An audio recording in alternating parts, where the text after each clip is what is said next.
What up, y'all? Welcome to another episode of Two Lost Conversations. We have a lot of amazing artists on our platform, so we like to tap in with some of them and have a great conversation so you can learn who they are, what they're doing, how they're doing it. And today we have chromonicci, man. Appreciate you being here. Appreciate you having me. Thank you, Dane. Appreciate it. Man, for people that may not be familiar, let people know who you are and where you're from. Yeah, so my name is chromonicci. I am a singer, songwriter, and producer based out of Philadelphia right now, but I was born and raised in Dallas.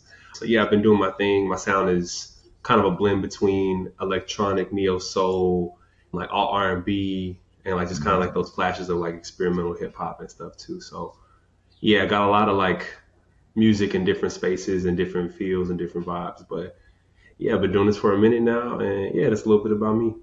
Yeah. Well, let's just start out with the name itself, chromonicci. Where does it come from? Is it just your legal name, or where does it come from? What does it mean? Let's Yeah. start there.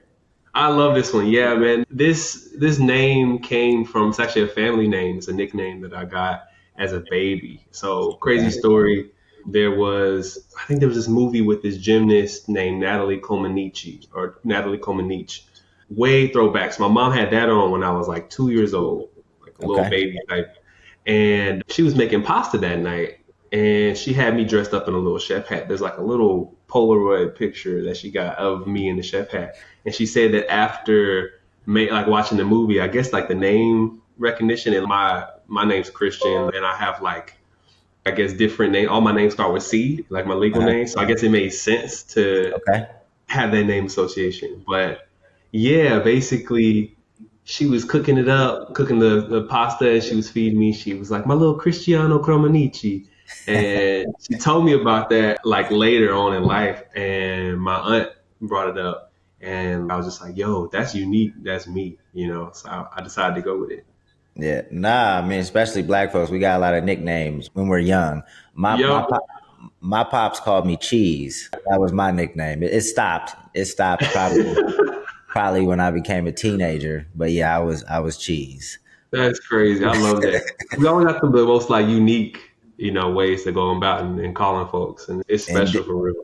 Indeed, indeed, it probably contributes to your artistry. But also on your Instagram, you describe your description. It says boundless Afrofuturist. What does that mean? What is that concept?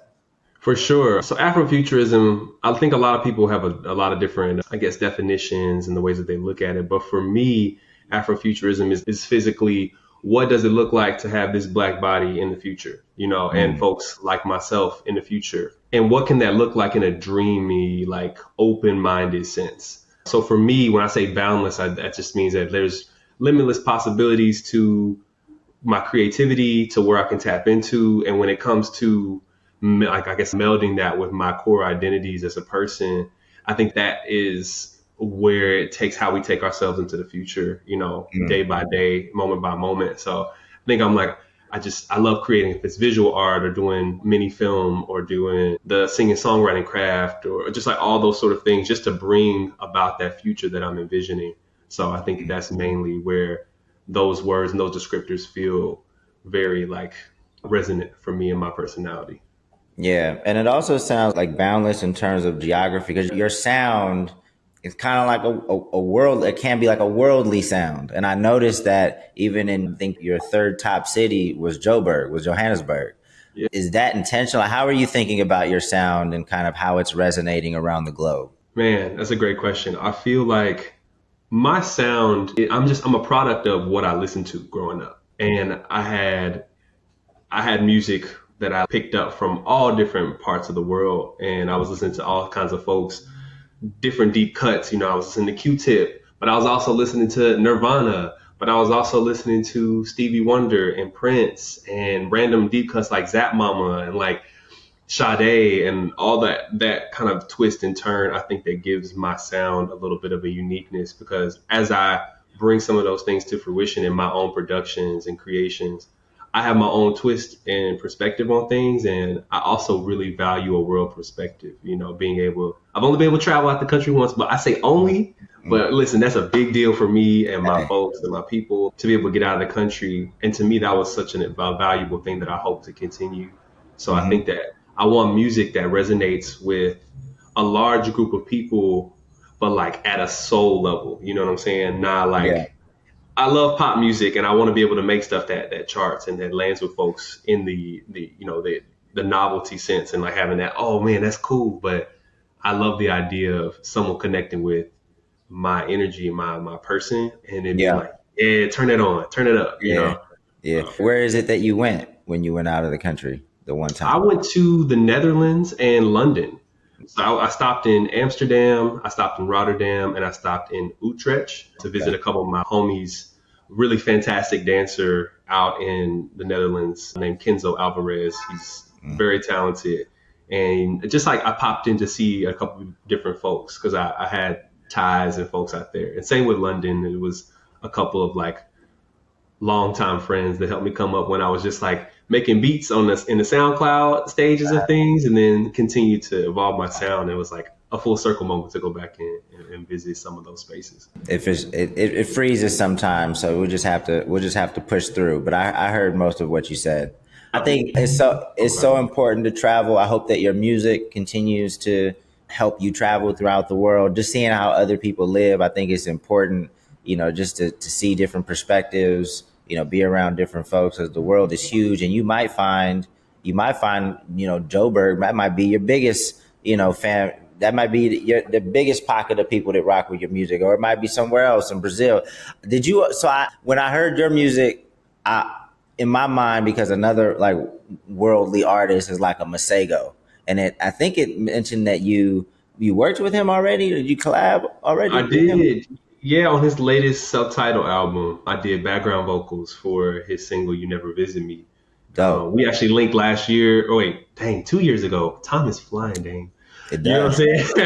does. It Yeah, does. but yeah, his vibe is he has a very worldly like sound as well in terms of just like international appeal. But yeah, we actually had the chance to collaborate like this past year. So that was special for sure, that link up. I feel like our minds are cut from similar cloths, you know. Yeah, no, that's dope. Now, your most streamed song, or the biggest song that I saw, was a song called "Show the Signs." I like to dive into to like your most streamed song to see if there was anything intentional. Did you know? Did you do anything different? A lot of times the answer is no. People just like, I just threw it up there. I don't even know what happened. Is it one of those things, or was there something intentional put behind that song? Ah man, honestly, so my answer is gonna be no. I didn't really know what it was gonna do. Long story short, I think so. Montel Fish was on the rise like in 2020 and was just kind of like experimenting with a lot of stuff. He was still like heavily in the like religious Christian like style music, but his sound was changing and evolving. I think that he wanted something groovy and like wanted something kind of bouncy in a K Tronada type feel. That's another one of my favorite artists. Shout out, but like had that vibe to it. And he just like, you got any beats laying around? And like for me, I was just like, I cook. I love making music and instrumentals, just in any sense. But I made the song and put it out, and I think that it just caught wind with like a crazy group of people, and then Montel continued to do his thing, and things continued to like grow on that side. And I think just the waterfall of like folks discovering his catalog and then going to see what he was featured on or what he was working on. I think that just kind of helped out, and I don't know. I think the vibe of it, like Hmm. the beat and the energy of it, just kind of resonates. It's easy listening, but it has a groove to it. So, but I had no idea. I look back and I'm like, bro, how is that still going up? Like every year it's hitting another million. And I'm like, I don't even know. I don't know how. And it's not getting majorly playlisted. Like we haven't been in any like major editorials for that song. So I'm just like, I don't know what's going on. I guess the streets love Chromonicci, Montel Fisher, and Madison Ryan Ward. Like, Yeah, nah. Sometimes you don't know, or just people adding it to their private playlists, or the algorithm is favoring it. When people are just listening to their Spotify radio, and it's just coming up algorithmically. What's the song you're most proud of?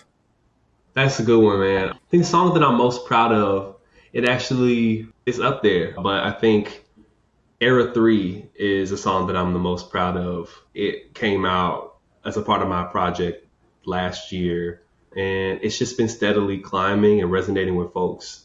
It was a love letter to myself and Mm. just like a message of self love through like a really difficult time I was hitting and like going through. And I just put my heart on, in the DAW and was like, let's see what happens. It wasn't even like a lead single, for the project, but I'm proud of it. I think I got to shoot a music video for it as well, and that felt so special too. So just being able to have something that I recently made be something that is popular with, a lot of my listeners and supporters is, I think, really special for me right now. And it's indicative of where I want to go. Dope. Now I know a lot. The way we put out music, the way we promote music these days, there's just as much emphasis pre-release or post-release as pre-release. Like we can always go back to a song. If a song starts to bubble that you didn't think was going to bubble, we can go put more fuel on the fire. You can create a video. You can create more assets around it. Has there been a song that you've went back to that you didn't really intend to put resources behind, but you were like, wow, okay, that's picking up. Let's go back to it and try to breathe more life into it? Yeah, I think that song is the one that I can think of the most recently, Okay. Era 3, just because I shot the music video for it in May of 2023, and I released the project March of 2023, but the music video came out the top of 2024. And I think it made sense because it had kind of picked up a little steam towards the end of 2023. And I was like, all right, let's see what it's doing. And I felt like, the message of it is kind of, we're starting new. It's the end of an era. So it felt like a New Year's sort of, vibe or resolution. So I decided to kind of give it a little push and try to put that out around that time. And I think that it paid off. And I think that's one of those things that I still have some maturation, some growth space for, is being able to like love this song, listen to this song. You're gonna be tired of me. Like I'm gonna continue to share this with you and do that shamelessly, because that's almost just like showing y'all how much I love my baby. And I'm not gonna get tired of it because it's not something that you can tire of. So I think that's somewhere I want to grow for sure. Yeah. No, I just think that's one of the dope things about streaming. Your song can have an anniversary. You can always remind your fans, like, hey, this came out a year ago. This came out 3 years ago today. It gives you a reason to create some more content around it. Or maybe somebody else does something with it. A celebrity posts it, or it ends up in a TV show or a movie. And then it's like, okay, they're rocking with somebody does a remix or takes a sound. There's so many things that can happen that can breathe life into a record. And now you back at the drawing board figuring out, how to, capitalize on that momentum. So I think that's dope. Artists always got to be looking for those moments. Yeah, So it's necessary. for sure. So you mentioned something in your bio called the Nietzsche bounce. What is that? Hey man, all I'm gonna say is I think that it is the like grooviest sound that we got like out right now. I'm putting myself up there with some of the greats with the bounce. I think that what it is this like infectious, like syncopated rhythms, but they're easy to follow. So it's like kind of like you got something that's like, if you want to bob your head to one thing, you can do that, but there's layers to it, so you can, sit back. But yeah, Nietzsche bounce for me is it's got beautiful melody. It's got like heavy hitting drums. It's got like flavor in terms of like the soul and the swing and pockets of like certain things. I'm obsessed with Jay Dilla, so I like always bring a lot of his sounds and like swing into my production. And then to be able to push that tempo a little bit and get people like grooving, have a house track that's got a Dilla swing on it is like, that's my junk. You know what I'm saying? Like, so Nietzsche bounces that like that flavor that I don't know. I started it on SoundCloud and folks were like it's interesting when you make music, sometimes people tell you what your sound is because they're hearing stuff that you are just doing. And I was just making music and experimenting with rhythms. I love putting my clap, different places that like boom, clap, boom, boom, boom, clap. I might boom, clap, boom, boom, clap, boom, boom, and like kind of move it around a little bit just to see and play with those different pockets. But I started and then folks was like, Nietzsche bounce, this is crazy. And I'm like, all right, like, let's do it. Let's see what happens. But yeah. yeah. I think it's important for artists to embrace feedback, to better understand how people are hearing your music, because they might not be hearing it the way you intended it or thought you were putting it out. And I know that sometimes artists like take offense to comparisons or something like that, when that's really like something that you should kind of take in and acknowledge and learn from, and maybe even capitalize on, right? Yeah, Because you could yeah, be like, oh, that's just, he's just like Justin Timberlake. I ain't like Justin Timberlake. They'll take it back. I don't make music. Like, hold on. Like, there's a reason they're hearing something, right? right, Let's right. learn. Let's learn from. And if you don't like it, then maybe you need to change what they're hearing. So, but you're an artist that does everything, right? Like you're producing the records. Sounds like you're mixing and mastering the records. Yeah. Obviously putting the vocals on there. You're creating the videos, the visuals, and I think that's so important for independent artists, because you just never know when good help will come. So until then, you have to really move like help is never going to come. Mm. And it seems like you've done a great job at that. But what is that experience like, and where did you start, and how did you start stacking these skills? Yeah, I think first of all, the overarching question is like, how has it been? I love independent artistry. I love artistry generally. I Mm-hmm. think like the opportunity to create it's a blessing, So I get up every day and I get to figure out like how can I explain myself better to more people, and like how can I share myself with more folks in a more impactful way, right? So I think that's the part that I have to keep at the front is like everything takes work, those 10,000 hours, that stuff that you got to put into and pour into your brand, Mm-hmm. that matters. But I think that for me, each of the skills were kind of acquired by necessity, So like when I first started off, I had like artistic influences. Like my mom was a singer songwriter and producer. She did her own stuff and she taught me a lot of like my way around the DAW and just kind of like opened my eyes to some of that community and that world. So I kind of was like already interested in production. And then I think also in school, I like just like in like high school, I was studying like Photoshop. I went to like tutorials on how to like do graphic design, and it was a little like, cutesy little add a background, take this out, swap this out, just the Mm-hmm. simple basics and fundamentals. But from there, I think I had a foundation to grow into it a little bit. I Mm-hmm. think from there, the mixing and mastering, I actually had my first real spin at this when I had my collaboration with Alex Isley called Interstellar, because I have been singing, on my own stuff. I engineer my own records. I don't mind if it sounds like how it sounds for me, but Alex Mm-hmm. Isley has such a beautiful, like angelic voice. And I'm like, I got to make sure this sounds professional and sounds clean. So I went and studied up. And I think that that's kind of one of the things is like, as the skill comes to you, consider if you could try and do it yourself. And then it's like, okay, can I grow in this? Can I take a step, forward in this and expound on it? But yeah, that came. And then I looked back, and now with the way that social media is wired, you need to be able to cut up content and be able to do your own videos and such. And I've started to have a passion for that because it's just another art form, Yeah. like if I can find that piece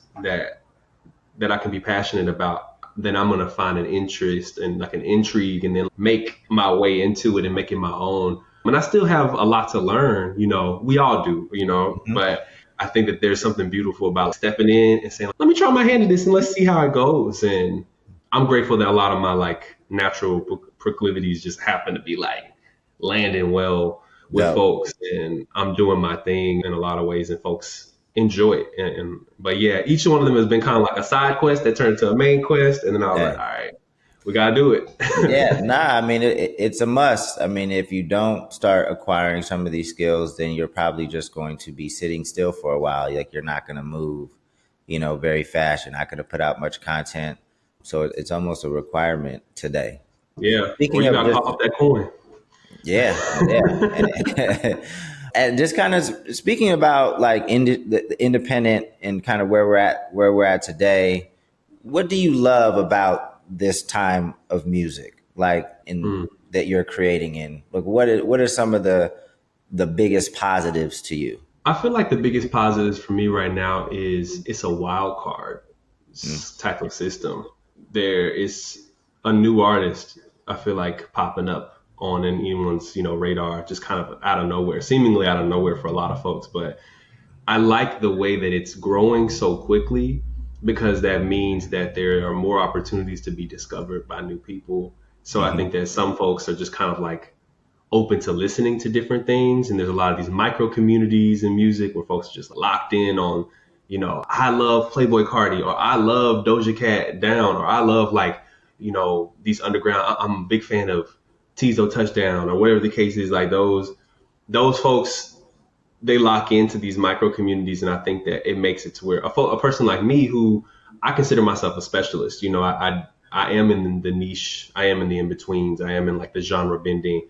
That wasn't here before, Mm. like we didn't have people that were blending genres, and then in the capacity of like it was allowed and encouraged almost by a community of people. It was almost like you had to tell people what they liked, and then they had to kind of be like, "Yeah, you right, I like this." And I think Yeah. now folks are a little bit more open minded, just because there's such an influx of new artists and new content and things finding their way that you can really find your community on accident and pop up. So I think just the like it's an age of discovery, and I'm grateful for that right now as an artist who I know people would be excited to discover.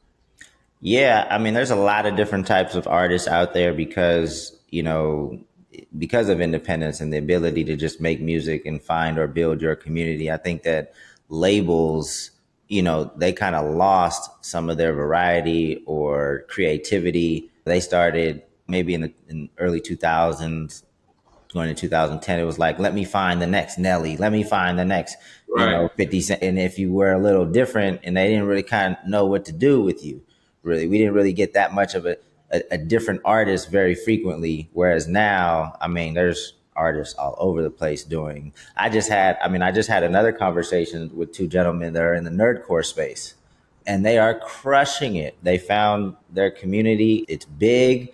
They are streaming like crazy. JT Music, they have like 2.2 million monthly listeners. Yeah, they're crushing it. So yeah. So on the flip side, if you can change anything about kind of how things are today, what would be like the main thing that you would change? I will slow the pace down. I Mm. think that folks' attention spans are rapidly being like shortened. Mm-hmm. And I think that from an artistry perspective, it's like a plate of food, like chew it. You know what I'm saying? Like just chew it a little bit. Sometimes I feel like we move on from things too fast. Mm-hmm. And I think I would love to change folks' just capacity for just attention, just saying, yo, I'm gonna sit with this. I'm gonna rock with this for a little bit because I think that it would make for a healthier ecosystem for Mm-hmm. artists, for listeners, for like label heads, whatever the case, because you can plan things out and give people like a more, I don't know, like a rich palette when you provide them these dishes, this music. So for Yeah. me, yeah, I would slow things down a little bit just because once you do the single, it's like you got to either figure out, okay, what's the next single? What's the next content rollout? What's the next move? Folks gonna be Mm-hmm. tired of this in a week, 2 weeks. And if it Yeah. don't get a big boom on TikTok, there's just a lot of pressure for things to speed up and move. But I'm okay with adapting, but I would love for it to slow down just a little bit. Take your time a little bit. Yeah. Yeah, that's why I think, artists should have like other content to continue to tell their story so that there's not so much pressure to keep delivering, music, music, music. Is there a podcast? Is there sketches and skits? Whatever you're into, is there something else that, is not too much of a heavy lift but can continue to entertain and kind of build up anticipation for the next music, the next piece of music? Now I know that you have a shitload of skills. Now is your team just you now, or do you have other people that help? I kind of have like folks that come in and out and help out when they can, but for me right now, it is just me. I'm doing a lot of the heavy lifting on a lot of stuff, but I have a network of people that I know, photographers or videographers, or maybe someone who's good at looking over contracts, or just like I have some specialist folks that I can like reach out to for either favors or request their services. But Yeah, it's crazy. I'm solo dolo right now. Yeah. Yeah. And what has been kind of or for this next year, what do you plan in terms of like your cadence of releases? Are you doing like a song a month? Are you gearing up for a bigger project? What's the plan this year? Yeah, so this year I focused on trying to establish my main artist page, chromonicci, as like the foothold, the like, and show what kind of music I could do. I had a collaboration with Planet Giza this year. They're really dope, Montreal based trio. They do like some cool similar sounds that I do, but I worked with them to kind of show that I could make noise in R&B and that that's what I do. I come from neo soul, and then did a single of my own where I kind of tapped into like, hey, I have a really tight grasp on rhythm and songwriting of my own volition. And then I tapped in with another really wonderful artist named Bad Snacks, who's based in LA, and she just released her EP. So I had a collaboration with her, and that's more dancey, but still has that kind of R&B feel. So I kind of want to give people a taster, like a sampler at the beginning of the year, and also set up my album that I'm dropping late summer. And I've been like preparing the content and preparing the rollout and getting things going, which we coming right up on it. It's coming up soon. Yeah. But again, this all the ways you can like share things with people. There's so many ways to touch base. But for me, my goal was to show up and kind of make some noise to show people like, hey, I'm here. I do this, and then now make a statement on like and double down on what my sound is and double down on what my vibe is. And this is my debut album, so this will be like my like first offering of, hey, this is kind of a sample taster of what chromonicci is like at this time in this era. Come get a listen, come tap in and listen. I think from there, around the album, I'm trying to build outside, environments, build real life events and like connect with artists and continue to do collaborations just to like continue to add momentum to it. So Dope. building the presence outside of it and just been like orchestrating. A lot of this is just I got tons of Google Docs, man, where I'm just like, let's set this up, let's do these things, and that intentionality has kept me on track and focused for what I'm trying to prepare and get to people. Or not even what I'm trying, but what I am preparing and giving to people. Dope, dope. Now it sounds like you do a lot of collaboration. I'm always a fan of, artists collaborating. I think the independent community needs to collaborate more because there's really no better promotion than another artist like authentically introducing you to their fans, Yeah. right? Because they already have, trust built with their community. Obviously they rock with them, so they're at least going to give you a real shot. And if you're on the same, song, it's just like the best piece of promotion that I think an artist can get. So artists should definitely be collaborating with people in their space more often. And I just think it makes great music. Like I just love collaborative song when it makes sense, when Yeah. I just some of the best records are collaborative records. And in the R&B space, I don't really think it happens as much as it used to. Or maybe I'm not privy to it. I know that there's a young cat that I follow. His name is Perry, and he just did a song with like John Vinyl and Cool. somebody else, and it was dope. But I love collaborations, man. Collaborations, especially with artists that I rock with. Is it, and hopefully this project comes out on Two Lots. I don't know if it is, but hopefully we're distributing the project. I'm looking forward to hearing it. Is there anything else that we didn't touch on that you feel like some messaging about you that we missed, or anything that you want to say to other aspiring artists that are coming up? What are your last words for us? Yeah, for sure. I feel like I want to share some things with aspiring artists, I think, that are moving through the space.